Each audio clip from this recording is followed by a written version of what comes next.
மூழ்கி போன உண்மைகள் வெளிவரத் தொடங்கியுள்ளது. இதை படிக்க 5 நிமிடம் ஒதுக்குங்கள். நம் வரலாற்றை தெரிந்து கொள்ள இந்த முறை உங்களை 20,000 வருடங்களுக்கு முந்தைய கடலில் மூழ்கிய ஒரு உலகத்திற்கு அழைத்துச் செல்ல இருக்கிறேன். என்னுடன் சேர்ந்து பயணிக்க உங்களின் பொன்னான 5 நிமிடங்களை ஒதுக்குங்கள்.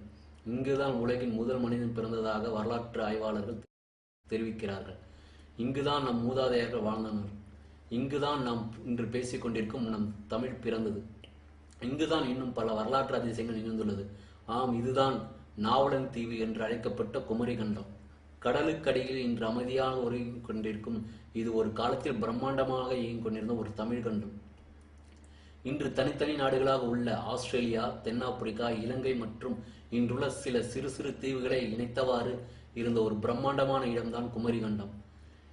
7 தெங்க நாடு, 7 மதுரை நாடு, 7 முன்படை நாடு, 7 பின்படை நாடு, 7 குன்ற நாடு, 7 குணங்கரை நாடு, 7 குறும்பனை நாடு என்று இங்கு 49 நாடுகள் இருந்துள்ளது. பருளி, குமரி என்று 2 ஆறுகள் ஓடியுள்ளது. குமரி கொடு, மணிமலை என்று 2 மலைகள் இருந்துள்ளது. தென்மதுரை, கபாடபுரம், முத்தூர் என பிரம்மாண்டமான 3 நகரங்கள் இருந்தன. உலகின் தொன்மையான நாகரிகம் என்று அழைக்கப்படும் சுமரிய நாகரிகம் வெறும் 4000 வருடங்கள் முந்தையதுதான். நக்கீரர் இறையனார் அகப்பொருள் என்ற நூலின் 3 தமிழ் சங்கங்கள் 9990 வருடங்கள் தொடர்ந்து நடைபெற்றதாக கூறியுள்ளார்.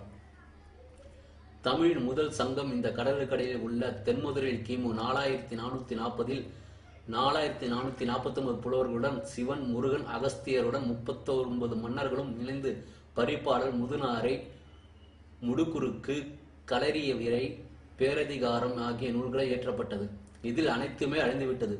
2ஆம் தமிழ் சங்கம் கபாடபுர நகரத்தில் கிமு 3700 புலவர்களுடன் அகத்தியம், தொல்காப்பியம், பூதப்புராணம், மாபுராணம் ஆகிய நூல்களை இயற்றப்பட்டது. இது தொல்காப்பியம் மட்டுமே நமக்கு கிடைத்துள்ளது. 3ஆம் தமிழ் சங்கம் இன்றைய மதுரையில் கிமு 1850 440 புலவர்களுடன் அகநானூறு, புறநானூறு, நாலடியார், திருக்குறள் ஆகிய நூல்கள் இயற்றப்பட்டது. இவ்வளவு பழமையான தமிழினை வரலாற்றுடைய பெருமையுடன் உலகிற்கு தெரியப்படுத்த வேண்டிய இந்திய அரசு எந்த அக்கறையும் காட்டாமல் இருப்பது வேதனையான விஷயம். இந்திய அரசு வெளிக்கொண்டு வராத நம் வரலாற்றை நாமே இந்த உலகத்திற்கு பரப்புவோம்.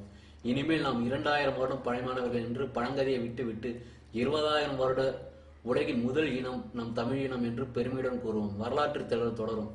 தமிழ் மொழி என்றும் வாழிய வாழியவே.